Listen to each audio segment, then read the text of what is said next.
Quand je vous dis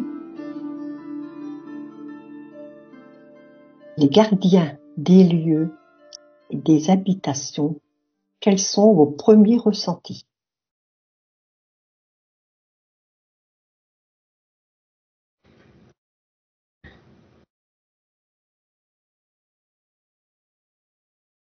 La première image que je vois, c'est un arbre. Hein? Un arbre développé, déjà bien développé. C'est un gardien? Bizarrement, ça me dit pas forcément Mmh.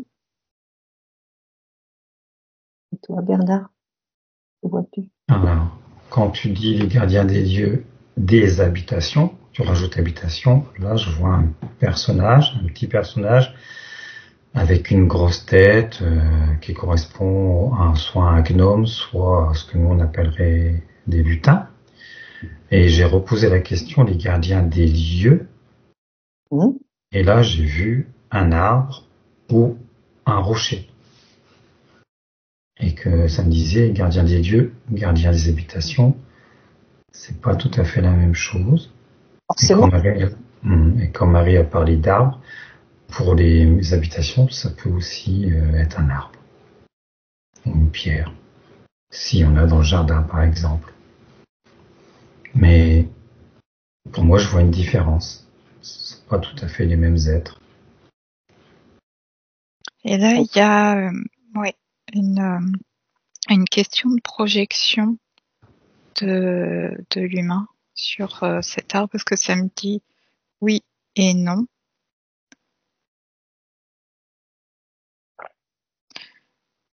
Je sens qu'il y a une subtilité, qu'il y a une projection d'attente ou de comment dirais-je, vision humaine,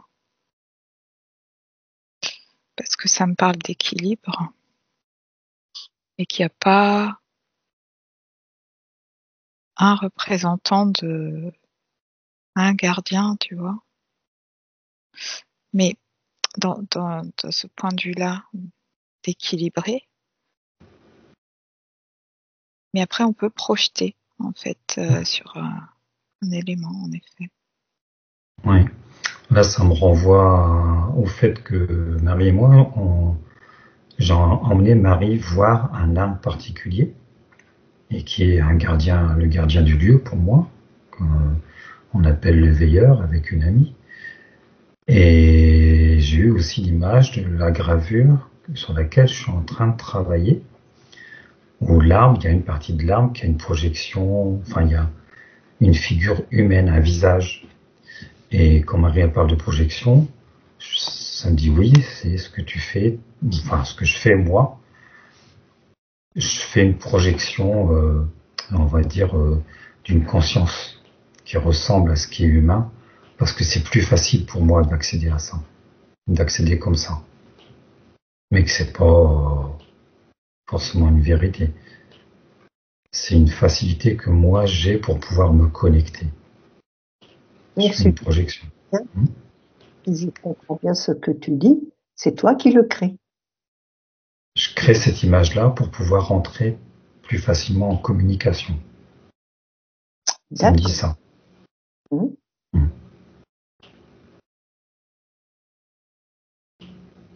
Donc derrière ton image, si tu crées rien, si tu crées pas, il n'y a rien.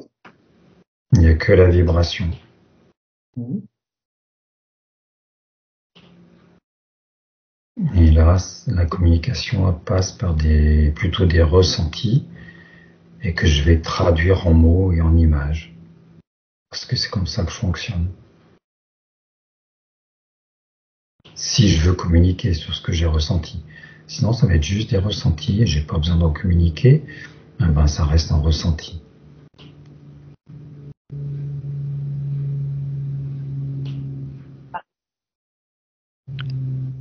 Ça traduit des besoins humains de projeter des symboliques ou des archétypes. Et et d'identifier des forces dans son environnement aussi.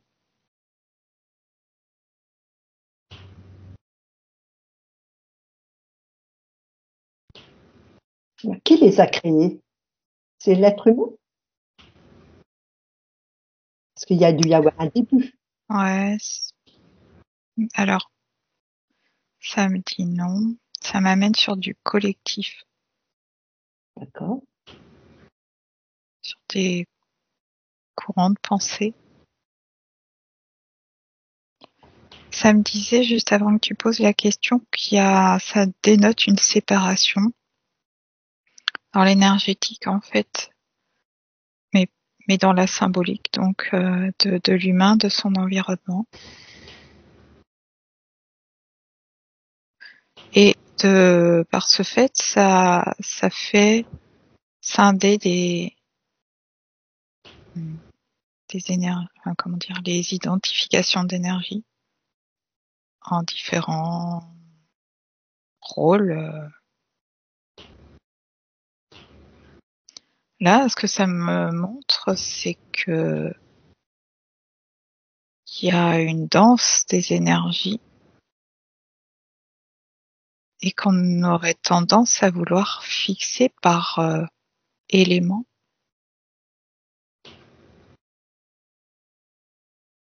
Ce que ça me propose, c'est de le considérer comme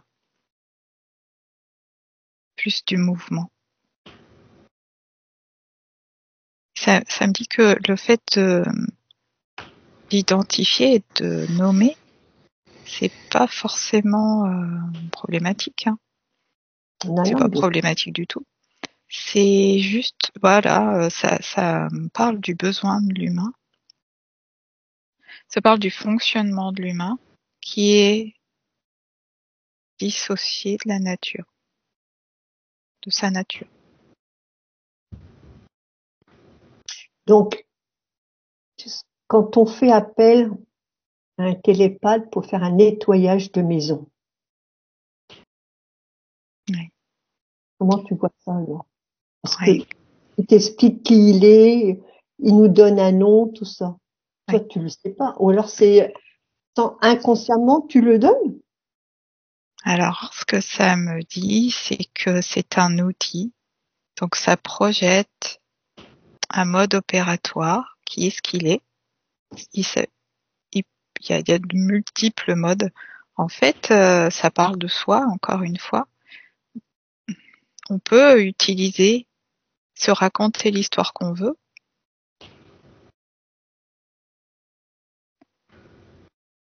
À ce moment-là, on n'a pas conscience qu'on s'organise une histoire, qu'on écrit une histoire, tu vois. Mais on peut écrire une histoire. Pourquoi pas? Donc, on a différentes projections, différents outils à sa disposition pour faire un rééquilibrage énergétique. Et on peut projeter de la géobiologie, de nettoyage, de l'hypnose. Pourquoi pas? Donc, et visualiser des gardiens, visualiser des êtres divers et variés. Pourquoi pas?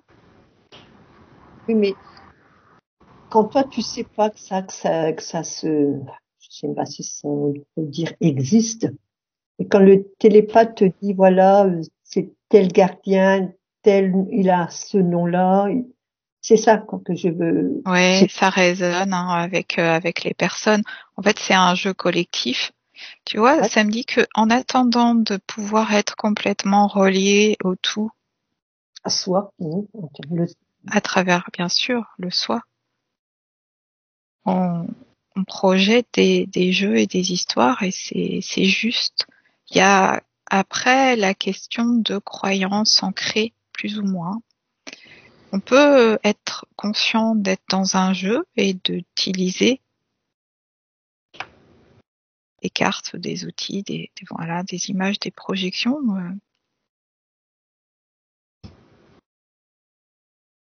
Et pas s'y attacher. Ouais. Ça peut devenir croyance aussi, ça. Complètement. Oui, tout ce qui devient cérémoniel, sérieux et la vérité, ce sont des croyances. Chacun peut utiliser ces outils et dire qu'il y a un gardien des lieux. En fait, c'est dans la matière, ce que je perçois, c'est que la densification énergétique permet ça, de nommer, de donner des formes, des images, des couleurs, des sons, des odeurs.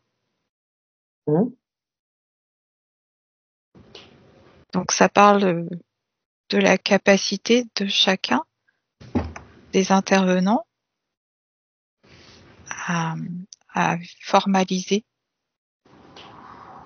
une scène, si tu veux. Bien sûr. Et finalement à jouer avec les énergies comme tu jouerais avec des dominos, des osselets, ou tu vois, en fait. Mais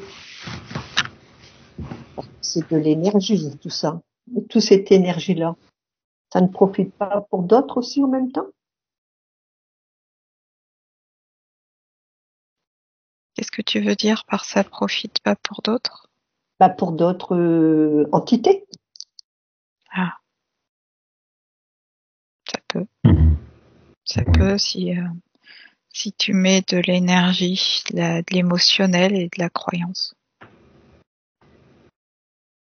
Vous voulez dire quelque chose, Bernard? Oui.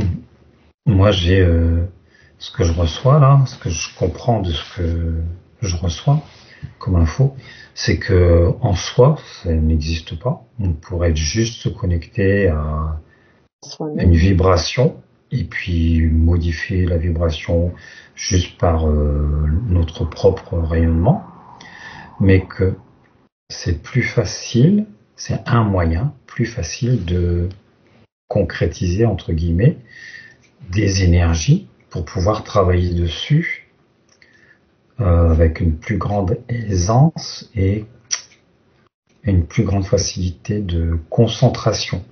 C'est comme si on extrayait une couleur d'un arc-en-ciel pour travailler dessus. J'ai cette image-là qui me vient et on voudrait travailler sur cette couleur-là plus particulièrement, plutôt que de travailler sur tout l'arc-en-ciel pour modifier cette couleur. Mais c'est juste un moyen. En soi, ça n'existe pas. C'est juste une vibration ou une fréquence qui est là, qui existe en soi, mais la personnification, c'est comme une personnalisation de nos propres énergies qui sont là et qui correspondent à ce que nous, on a investi dans la maison. Je suis plus sur l'exemple d'une maison. Et que de projeter l'histoire qu'il y a un gardien, on va pouvoir communiquer avec, c'est aussi un moyen de faciliter la relation avec, quand il y a quelqu'un qui intervient à l'extérieur, un géobiologue, c'est plus facile quelque part pour lui d'utiliser ces images-là, même inconsciemment, sans qu'il s'en rende compte, parce que ce sont des outils avec lesquels il a appris à travailler. Et donc il va faire cette projection-là, il va se connecter à ces images archétypales avec lesquelles il va pouvoir travailler facilement au niveau des énergies. Parce que ça lui permet de sélectionner certaines énergies comme si c'était des curseurs et qui se mettaient sur cette énergie-là, cette vibration-là et qui pouvaient travailler plus facilement avec toute une palette. Ouais, j'ai l'image d'une palette comme pour des couleurs.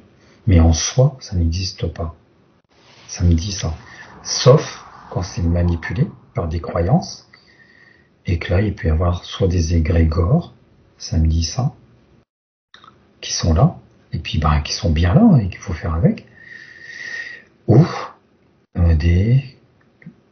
ce que tu dis, il y a des entités qui peuvent se faire passer à travers les croyances qu'on a par un gardien, et là elles vont manipuler les personnes et utiliser les énergies qu'on va projeter.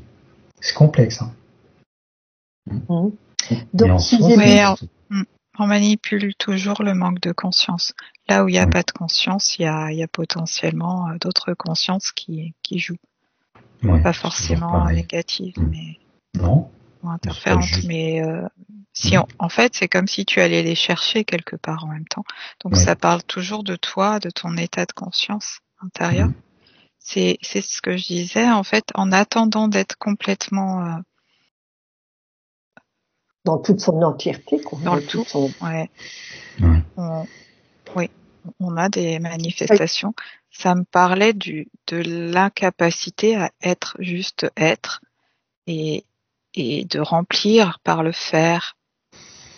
C'est une sécurisation, hein. Ça parle beaucoup de peur, donc d'émotionnel, de besoin, de maîtrise.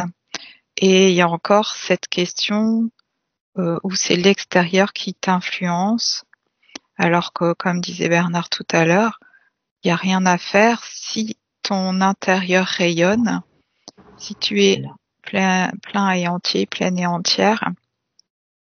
Il n'y a pas de besoin d'aller manipuler à l'extérieur, puisque ce n'est que la projection de tes énergies intérieures.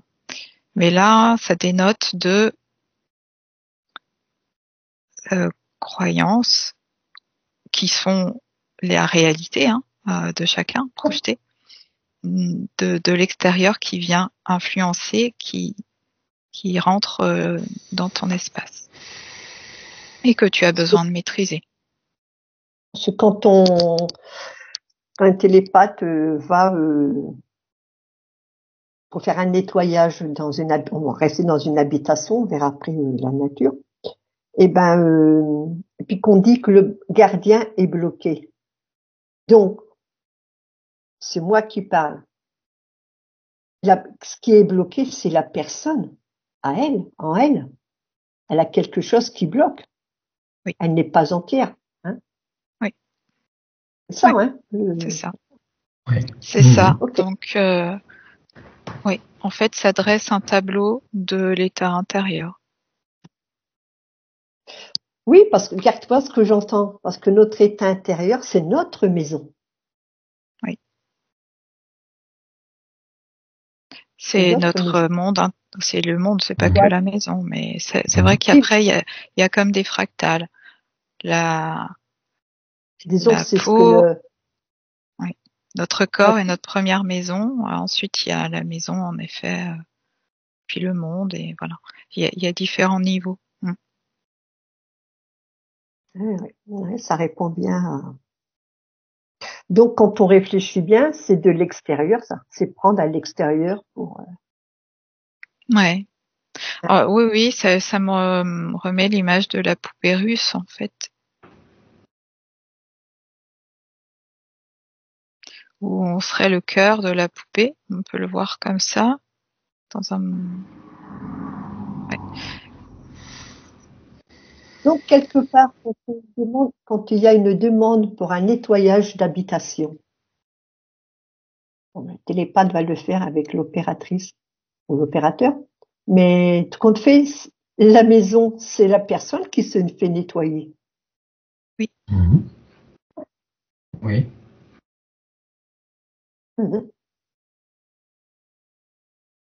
Oui, et en attendant que la conscience soit plus expansée, ça se fait comme ça, au niveau de chacun. Et moi, ça me dit. Chacun. Et moi, ça me dit que c'est très bien comme ça, parce que c'est des outils comme des autres, et que ça fonctionne, que c'est entre guillemets utilitaire, et on peut. Ce serait dommage de s'en passer parce que ça fonctionne. C'est bizarre. Donc voilà, en fait, on rencontre les personnes dont on a besoin. Et on peut, nous-mêmes, même avec cette conscience qu'il y a un tout et que ce ne sont que des histoires qu'on se raconte, répondre à une demande, en fait, qui n'est autre que une projection de notre intérieur aussi.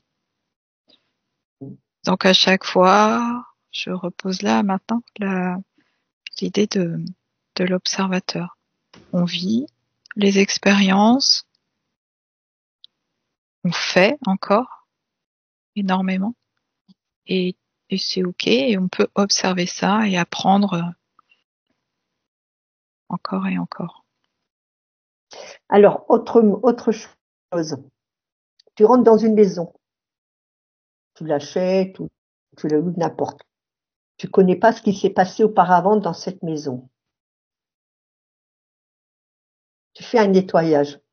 Toi, tu sais pas. Est-ce que c'est réellement toi qui demande ou est-ce que c'est pas l'âme de la maison qui demande un nettoyage? On dit toujours qu'une maison a une âme. Alors, pas toujours. Par contre, c'est la même chose. Okay. C'est toi, puisque c'est Comment? Le ressenti de la maison qu'on reçoit? En fait, c'est si je reste sur cette idée de projection, ça parle de toi.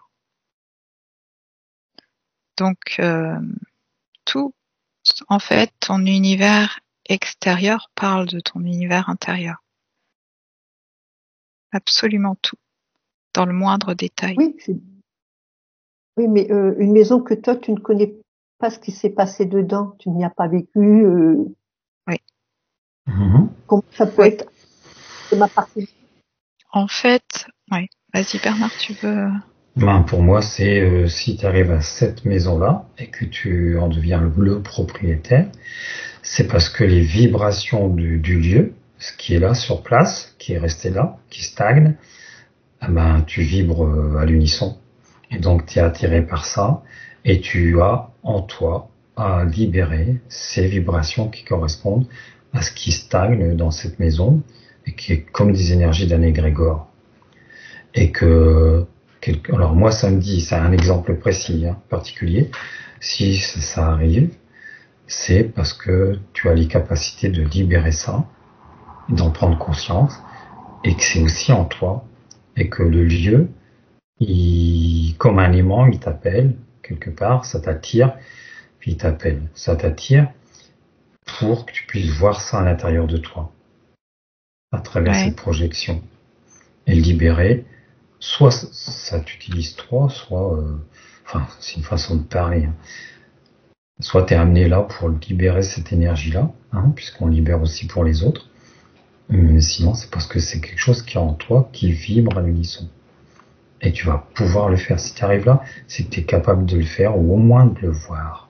Et que des fois on n'y arrive pas, tant pis, on s'en va, mais a priori, c'est qu'on est capable de faire cette libération-là en faisant circuler une énergie à travers soi. Parce que moi, je parle pour moi, c'est un bel exemple. Cette maison-là, c'est qu'elle m'appelait. Donc, on est venu, on a installé tout. Et après, j'ai fait un nettoyage, mais sans savoir ce qui s'était réellement passé. Et dans la séance, j'ai appris que dans une pièce en bas, il y avait eu des séances de magie noire. Donc, ce que tu es en train de me dire, c'est que il y avait quelque chose dans moi qui savait qu'il fallait qu'il y ait que ça sort alors. Oui, moi ça me dit ça. Ouais, et quelque chose en toi qui connaissait la magie noire. Donc ça parle de toi, de ton histoire. Ok. Ah, c'est intéressant ça. Ce qui est intéressant, c'est de voir dans le fait d'observer, même observer, il y a à un certain niveau, c'est faire quelque chose. Parce qu'on pourrait évoluer dans ce monde avec son instinct, ses ressentis et ne pas avoir de mental. Donc là, il y a encore du mental. C'est parfait comme ça. Et il y a la question de où on met son pouvoir. Toujours. Parce que des fois, ça peut être l'inverse. Ça peut être une maison qui soit saine et puis que les gens y rentrent dedans et elle devient On y fait Bah pas de oui, mauvaises choses. oui. S'il vibre des énergies basses, ça va impacter le lieu. Ça va s'engrammer dans le lieu, ça me dit ça, s'engrammer dans le lieu.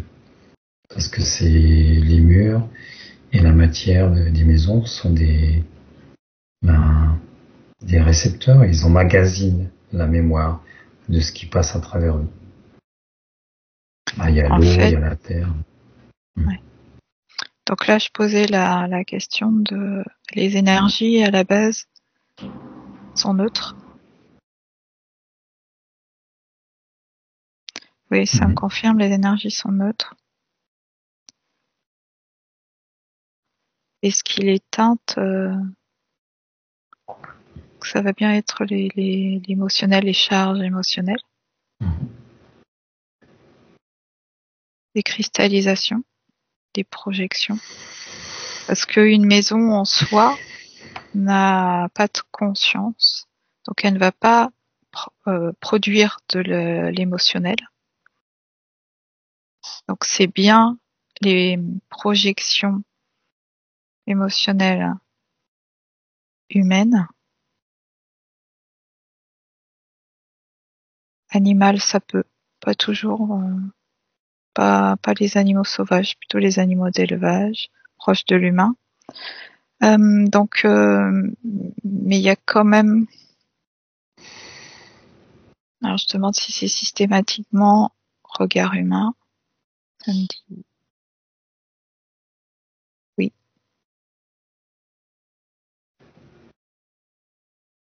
Projection de l'humain.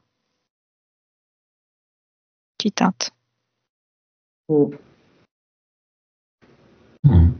Moi, là, j'ai l'image de l'eau et de la mémoire de l'eau qui s'impose là. Et ça me dit, c'est comme lorsqu'on fait une projection et qu'on met des énergies, des vibrations dans l'eau qui garde en mémoire. Et ça me dit même, ça me dit, dans la terre, le glaise par exemple, qui sert pour faire les briques, dans le bois des maisons, il y a de toute façon, il y a une grande partie de molécules d'eau. Et donc, bah oui, ça active des mémoires. Et l'humain, il est avant tout une vibration, quoi. Et ses émotions, elles s'engramment. Et c'est l'eau qui garde en mémoire dans tous ces éléments qui sont là. Moi, ça me dit ça. Ouais. Et quand tu dis ça, Bernard, en fait, j'ai la propension de l'humain aussi à ne voir que ce qui est polarisé, négatif, souffrant, comme comment dire, comme information à relever. ouais, comme les ressentis essentiels oui. perçus. Alors qu'il y a des ondes, des vibrations bénéfiques aussi, mais on passe souvent à côté. Ceci dit, voilà, j'ai l'exemple de la maison dans laquelle je vis. Quand je suis arrivé, la première fois que je la vois, je ressens, ah oui, c'est là, ah oui, là j'adore, ah, elle me plaît cette maison. Je sais pas pourquoi, mais ah oui, j'ai envie d'être là. Et c'est parce que je ressentais les vibrations qui étaient en accord avec mes propres vibrations et que je savais d'emblée que je serais bien dans cette maison. Et là, ça me dit, c'est un exemple précis de ressenti de vibration qu'on va nous appeler positive par rapport à un lieu. En fait, c'est dans l'idée, c'est dans l'idée que on vient résonner avec certaines fréquences. C'est ça. Alors que il n'y a pas que ces fréquences-là.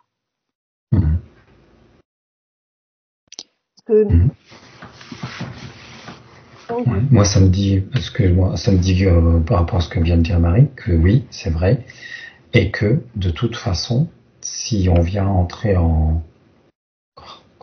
syntonie avec ces vibrations positives, c'est ça qu'on va mettre en avant sur le lieu, et c'est ça qui va pouvoir rayonner et prendre de l'ampleur. Donc ça dit avec quoi on est en contact, avec quelle partie de son histoire, de ses mémoires ou croyances ou programmes, Oui. on est en contact. Donc Oui. c'est toujours l'effet de Projection. alors de projection et de miroir. Oui.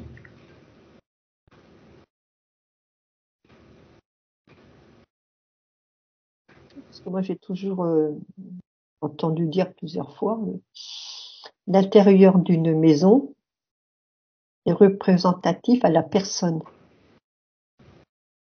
Alors moi, ça me dit tout de suite, oui, pour ce qui concerne la décoration. Hum. Mais les vibrations du lieu, c'est encore autre chose. D'accord. Il y a une différence entre les deux. Ouais. Comme si c'était du papier peint, tu vois. La maison, ce qui ressemble, l'apparence de l'intérieur, ça va être comme une couche, comme une peau.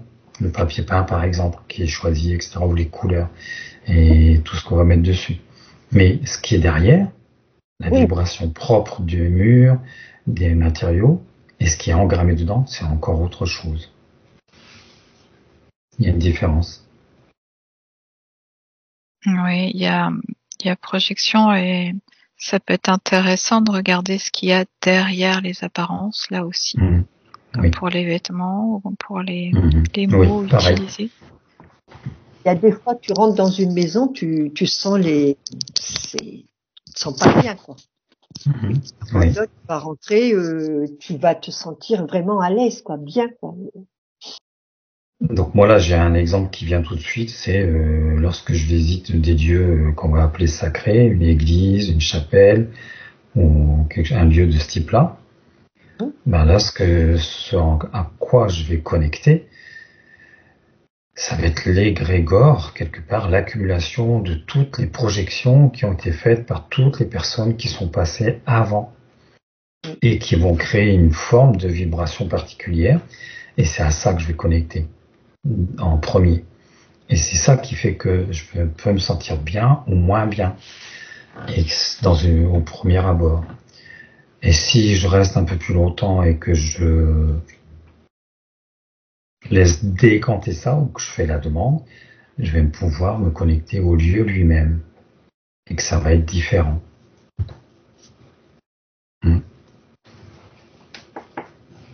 Ou pas, d'ailleurs. Ou pas. Ça me dit que c'est pas nécessairement différent. Ah oui. Ce que les murs ont reçu, hein. Oui. Paris. Oui. Ouais, là, j'ai ce qui me vient, c'est de voir à quoi on est connecté, à soi, à ses besoins, aux besoins de l'autre, mais qui est quand même son besoin quelque part caché. Ouais, c'est bon. Voilà, on en revient toujours au même. Alors, quand on dit on fait un nettoyage du printemps ou pour l'hiver, donc tout compte fait, on nettoie la maison, mais on se nettoie en même temps. Ouais, moi ça me dit oui. On fait de la place. Voilà. Pour accueillir le renouveau. Et que ça fait partie des cycles de la vie. Quand on fait ça, on connecte au cycle naturel du mouvement de la vie. Ça me dit ça. Moi, je comprends pas tout. Hein. Alors, bon. Moi, ça me ramène sur des croyances et des rituels. D'accord. Parce que les cycles, en fait, oui, cycles. Donc là, ce que ça me disait, c'est qu'on peut le faire tout le temps. Et dans une journée, dans une minute, dans une seconde. Il y a les mêmes cycles, en fait. Sauf qu'on n'en est pas conscient. Et on est très influencé par l'extérieur à ce niveau-là. Donc, c'est pas grave, hein. C'est pas un souci. Alors, J'aime bien ce que tu viens de dire là. Parce que voilà, demain, tiens, j'ai envie de faire mes carreaux. Donc ça voudrait dire que c'est parce que je veux voir plus clair? Ouais, ça me parlait de laisser entrer le soleil, la lumière. Il y a plein de possibilités. La clairvoyance aussi? Par rapport Ouais, à la personne? ça peut. Ouais. Moi, ça me parle de lumière, oui, de chaleur. Là, faudrait peut-être prendre des cas différents, mais il y a dans la question de perméabilité, là, de ce que je perçois dans un cas que j'observe, c'est le laisser entrer la chaleur et la lumière. Donc, quand on réfléchit bien, on est notre propre gardien. Oui. Oui, quand tu dis ça, je vois l'être comme un espace. Oui, on est souverain en son royaume. Bien sûr. Alors, c'est quoi la différence avec la nature? Les lieux dans la nature, les arbres, les fleurs. Pour moi, ça me dit c'est juste un niveau de compréhension et un niveau de là on se place pour observer. Oui, c'est un niveau. Si on garde ce mot-là de conscience, c'est-à-dire qu'on peut être plus ou moins séparé de Voilà. la nature en fait. Mmh. Donc là où tu te places, il y a plus ou moins de formalisation, d'identification ou de personnification.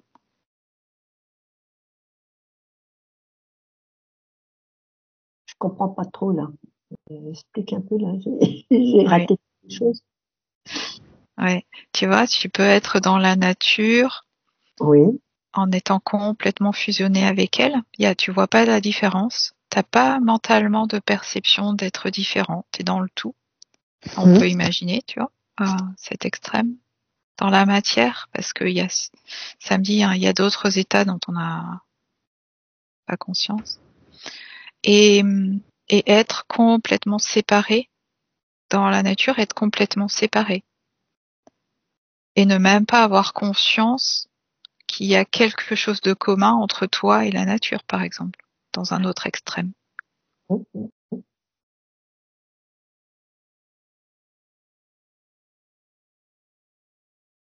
Et entre deux, il y a tous les cas de figure.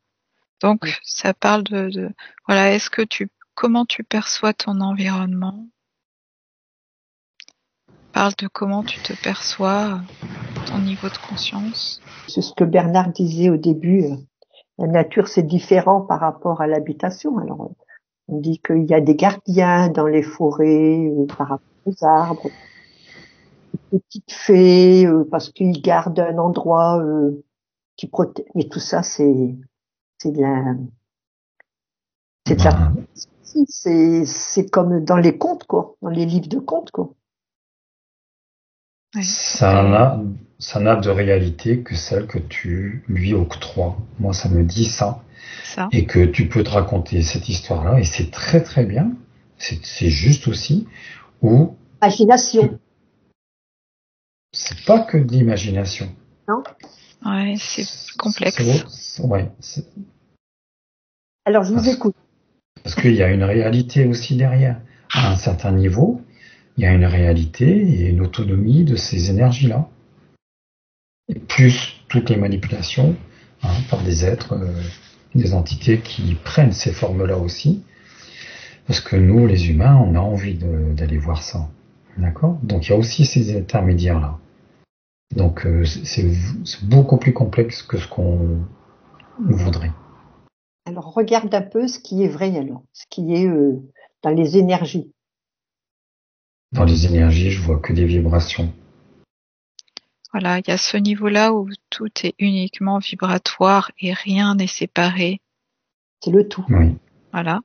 Et après, il y a d'autres niveaux où chacun va se situer parce qu'il projette un besoin de formaliser les choses de telle ou telle façon, de dire son monde de telle ou telle façon, et c'est juste pour lui. Est-ce que l'être humain n'a pas été influencé aussi par rapport aux contes, les petites fées, les gnomes, les lutins?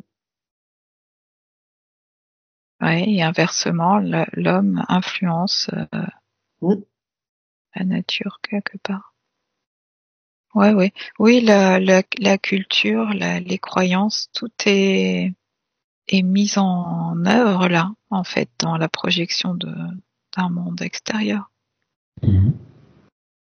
Ce sont tous les ingrédients de ta réalité. Et ce qui est intéressant, c'est de voir que, et même là, ce qu'on énonce là, chacun, de voir justement les ingrédients qui amènent à cette réalité présentée. Mhm.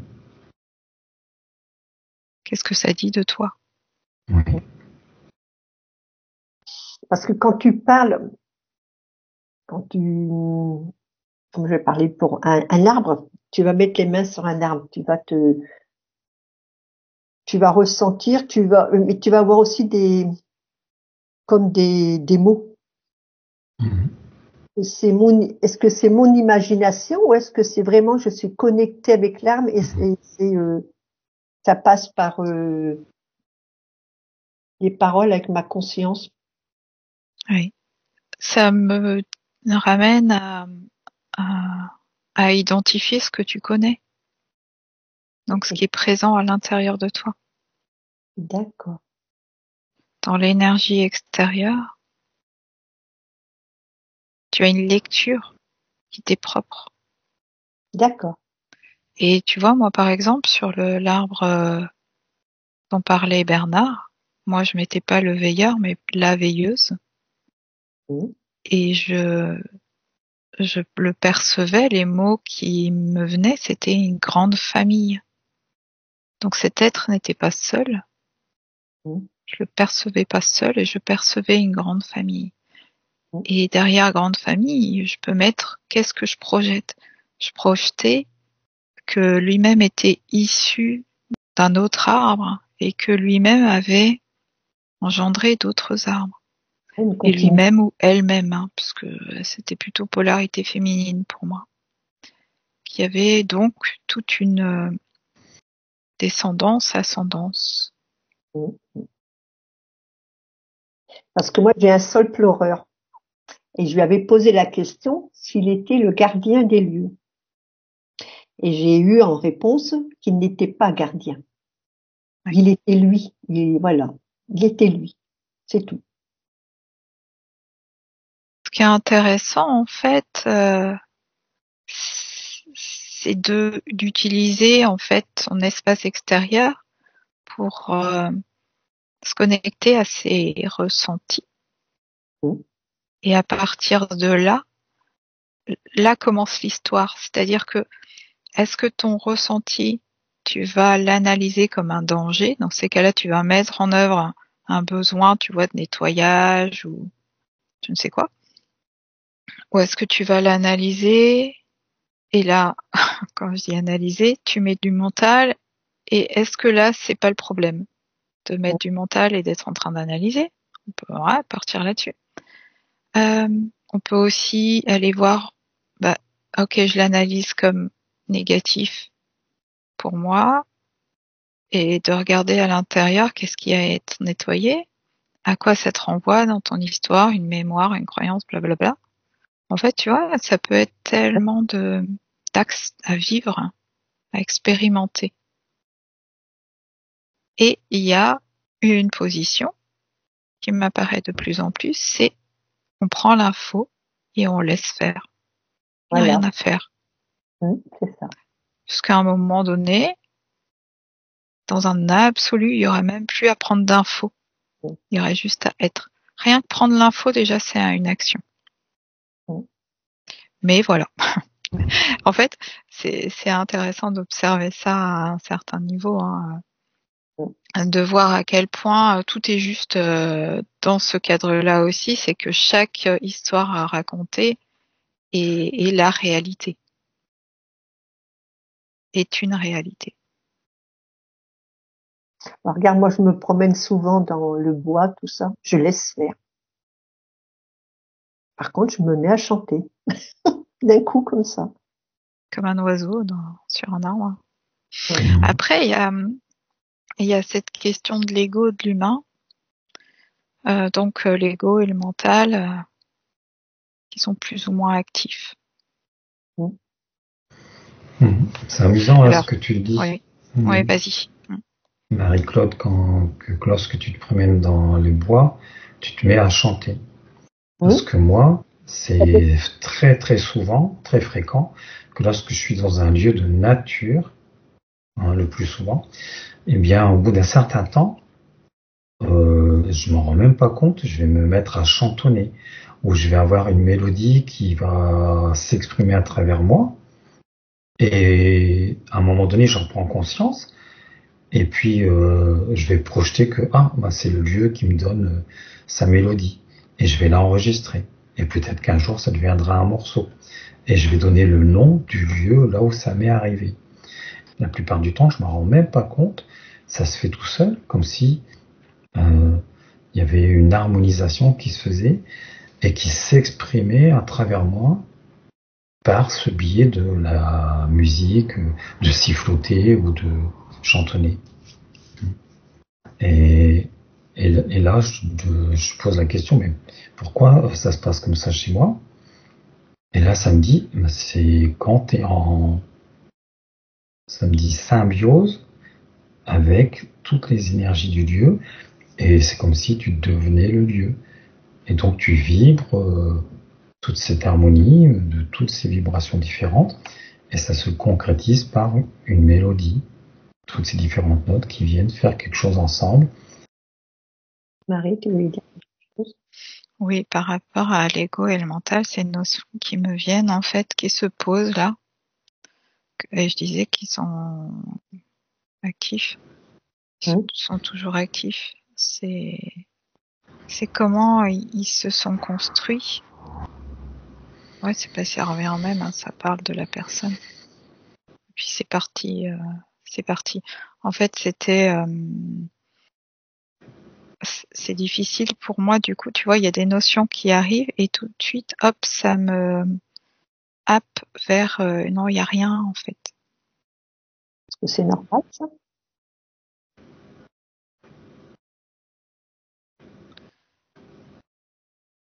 Quand comment dire, tu vois, j'ai du mal à parler là. Quand l'état modifié de conscience est plus profond, oui, c'est normal. D'accord. Et là, ce qui me vient, c'est la façon de certains télépathes d'être dans ce qu'on appelle le supramental, où la vision est très claire et que, en fait, ton mental s'exprime.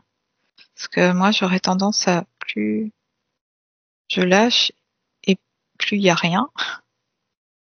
Alors que, voilà, là, il y a un truc que j'aimerais explorer parce que ça m'est étranger encore. C'est d'être dans un supramental, comme peut-être que je me trompe, je comprends pas bien le truc.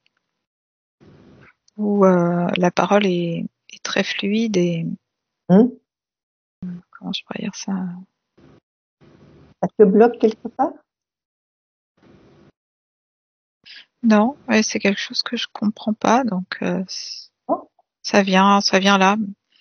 Ouais, parce que je me positionne un peu à l'inverse. Mais ça viendra, si ça me questionne, j'aurai accès à l'expérience plus tard. Ça ne te dérange pas pour autant? Non. Non, mais là, je sais pas. Tu vois, par rapport à cette histoire d'ego et de mental, quelle est leur place quand il n'y a plus rien et quand il n'y a plus de mots, quand il y a... Ils existent peut-être plus, si. Non, c'est ça. Est-ce qu'on peut vivre comme ça? Être dans la matière, là, dans le monde? Ça me dit oui et non. Oui, parce que moi, ce que je reçois comme info par rapport à ce que Marie est en train de dire, c'est que c'est pas qu'ils n'existent plus, c'est qu'ils sont plus actifs parce qu'ils ont aucune utilité lorsqu'on est dans ce niveau vibratoire. Oui, c'est ça, ils le sont niveau de fusionnés. conscience. Et donc, ils sont plus actifs. Oui. Bon, pour moi, sinon, dans l'état actuel des choses. Ouais, moi, ça me rajoute, ils n'ont plus lieu d'être à ce niveau de conscience. Mais ça ne veut pas dire qu'ils n'existent plus dans un autre niveau de conscience. Bien sûr. Alors, quand on est dans la nature et puis qu'on veut vraiment être sorti de tout, faire silence. Ben, c'est parfait. Moi, ça me dit, c'est ça c'est l'idéal. Faire silence et juste être présent. C'est ce qui permet de se ressourcer complètement et de... Alors moi, je vois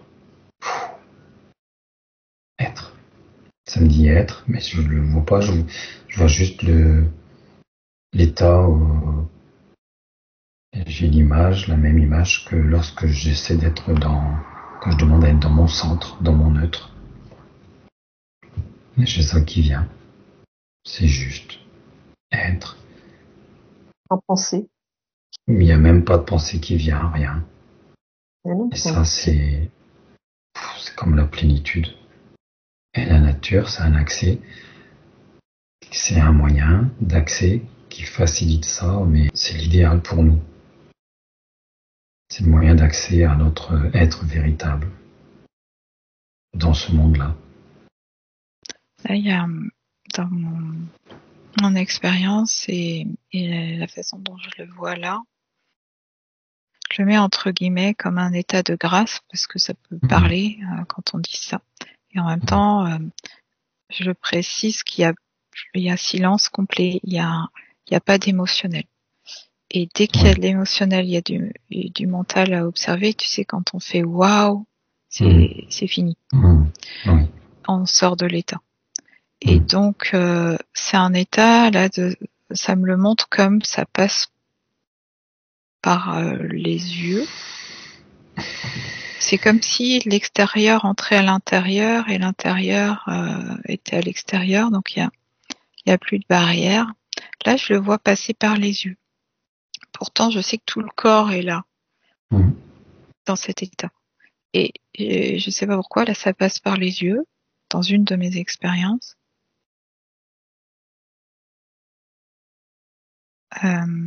Par le souffle aussi, par la bouche. Bon, mais essentiellement par les yeux. Ah, c'est intéressant. Donc il y a un moment, un état où il n'y a pas de limite entre l'intérieur et l'extérieur. Alors pour moi, très vite, je me fais happer et j'en sors parce que je pose mon mental qui me dit oh, qu'est-ce qui s'est passé là. Tu sais, c'était génial, c'était chouette. Bon, bah voilà, c'est fini. Et c'est vrai qu'à une certaine époque, la recherche de cet état-là, parce que c'est un état qui est tellement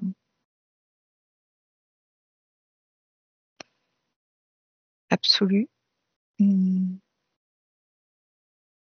bien-être ou de paix intérieure, qui appelle en fait. Mais c'est quelque chose de connu, donc et l'intérêt, c'est pas tellement de le reproduire et de le faire durer, pour s'installer dedans, mais c'est de savoir que ça existe et de l'avoir ressenti.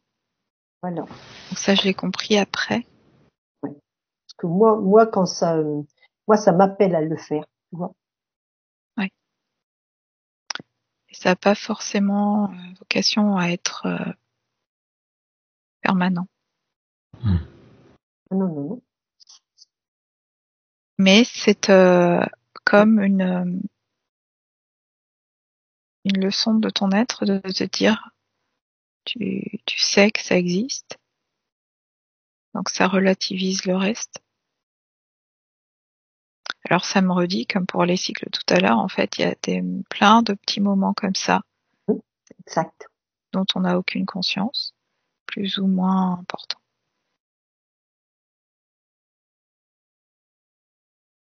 Et enfin, moi, je parle pour moi.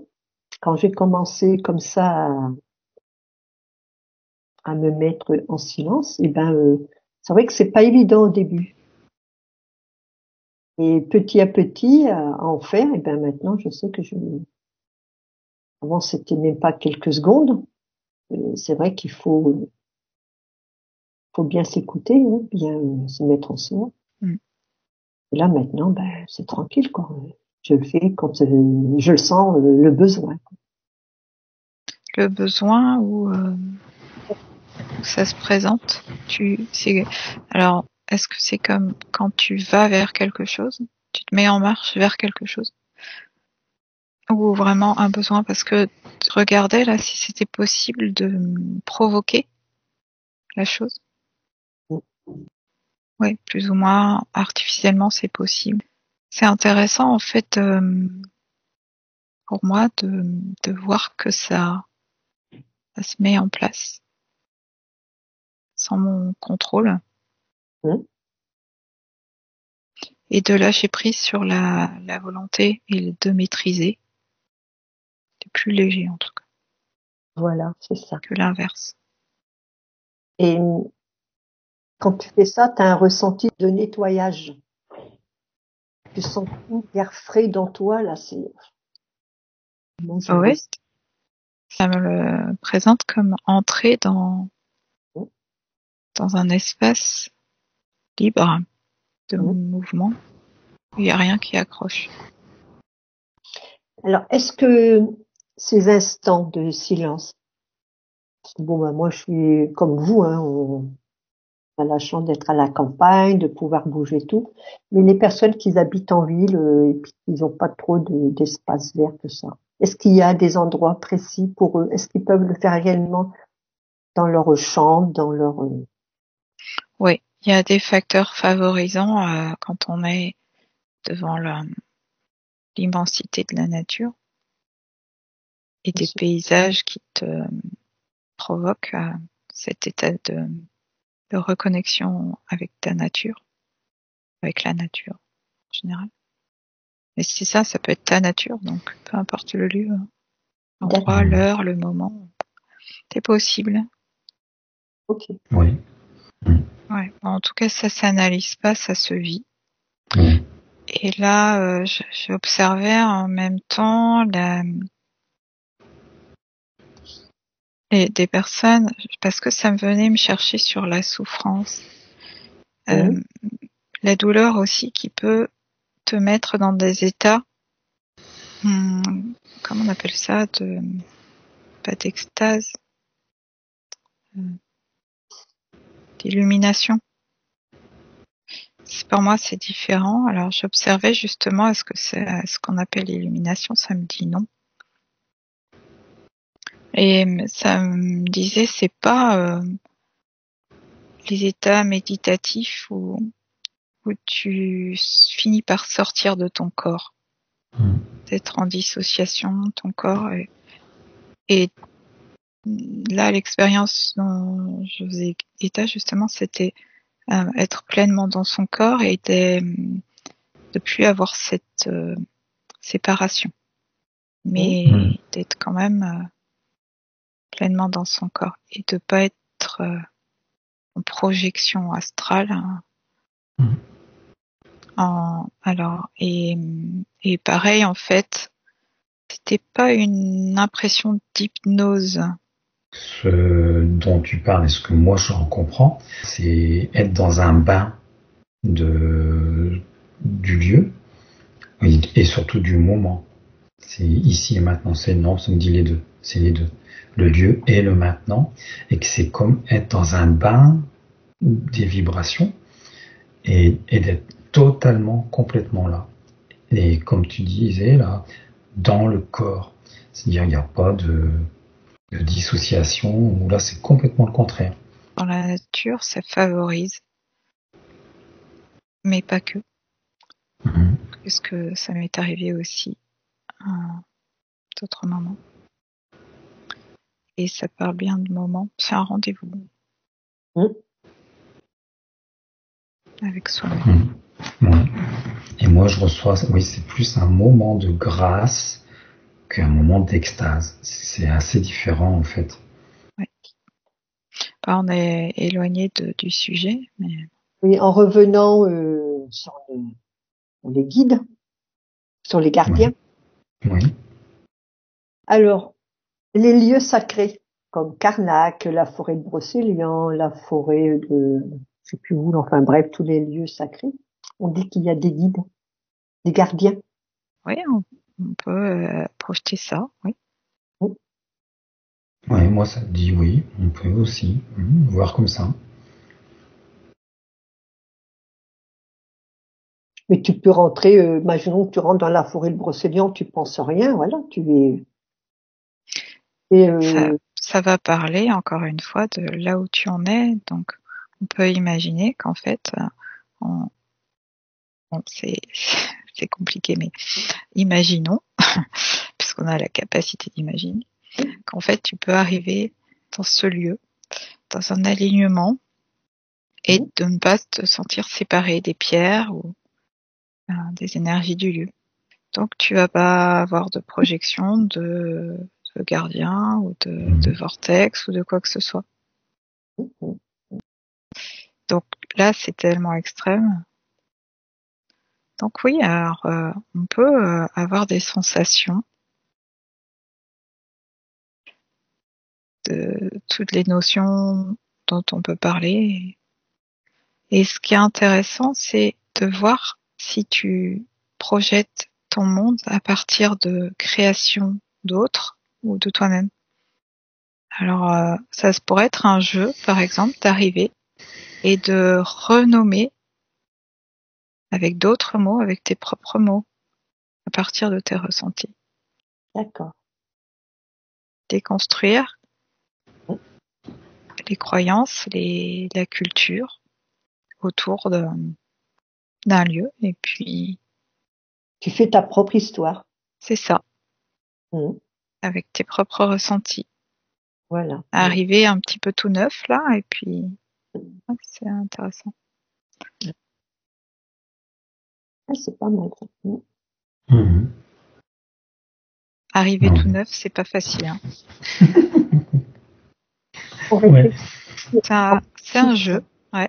Ouais. En réfléchissant, si on enlève tout ce qui est dit sur tous ces lieux-là, sacrés, Ouais. c'est la nature même pure, c'est tout. Oui, voilà.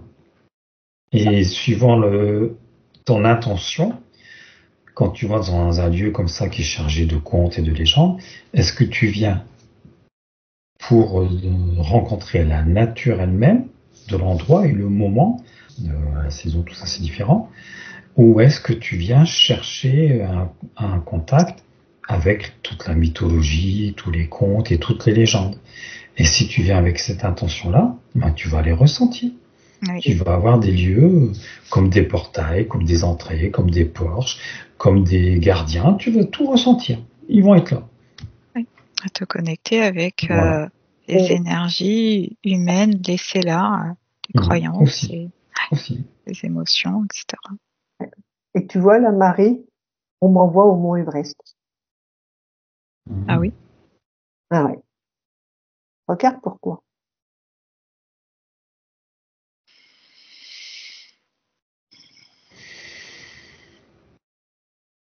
Parce que c'est un lieu aussi, un lieu sacré. Hein. Il faut que tout le monde aille là-bas, monter là-haut. Ouais, c'est ça que je vois. Je vois les hordes d'humains et les poubelles, etc. Ouais. Et en dessous, il y a une vibration. Il y a un état vibratoire. différent, qui est très minéral. Je dirais pas qu'il est neutre. Alors neutre en émotion humaine, mais pas neutre dans la perception. Il y a une espèce de... Ah oui, oui. Voilà. Ça me ramène aux perceptions que j'ai quand je dis qu'il n'y a pas d'état d'âme. C'est l'ancrage ultime. Quand les personnes montent là-haut, redescendent sans problème, ils ont gagné quelque chose, à part leur ego, leur mental, mais intérieurement. Est-ce qu'ils ont eu le temps de prendre quelque chose de bien fait pour eux? Oui, tous les cas de figure. Ça peut casser l'ego. D'accord. Tu vois, je vois quelqu'un qui pleure sa mère. C'est violent, hein, quand même. Bien. On va redescendre du mont Everest. On va retrouver dans la chaleur. Avez-vous quelque chose à dire sur ça, Bernard? Moi, ce que j'avais tout de suite quand tu as parlé d'Everest, j'ai une histoire qui m'est venue. Ça me racontait que l'Everest, c'était l'élan de la terre, de la mer, l'élan de la mer qui voulait toucher le ciel. Et que le fond sous-marin, il a voulu s'extraire pour pouvoir aller au plus près du ciel. Et que il y a certains, les hommes, mais il y a aussi des femmes, qui vont jusqu'au sommet le plus haut de ce que nous on appelle le monde, ils font la même chose. Et il y a certains qui accèdent à ça, à ce qui est dans notre monde matériel, le point le plus haut, comme une jonction entre le point le plus bas, qui a été plus bas parce que c'était le fond des océans à un moment donné, et qui touche presque le ciel. Ça me racontait cette histoire-là comme une petite légende, comme un petit conte. Donc, en conclusion, Les gardiens, c'est des projections d'une partie de nous-mêmes et qui peut être un outil intéressant, utile, facile pour matérialiser, concrétiser des énergies qui nous appartiennent ou qui sont pas connectés, ou du lieu. Marie? Oui. Certains seront prêts à entendre ça. Oui, bien sûr. Et après, tout est à relativiser. Et c'est intéressant aussi de trouver, pourquoi pas, la joie de créer ces jeux, d'expérimenter. Oui. Moi, je vais Comme pas un jeu. m'empêcher d'aller connecter à des gardiens quand je vais me promener, même en sachant ça. Parce que moi, dans ma réalité quotidienne, je suis plutôt du genre à imaginer qu'il y a des gardiens.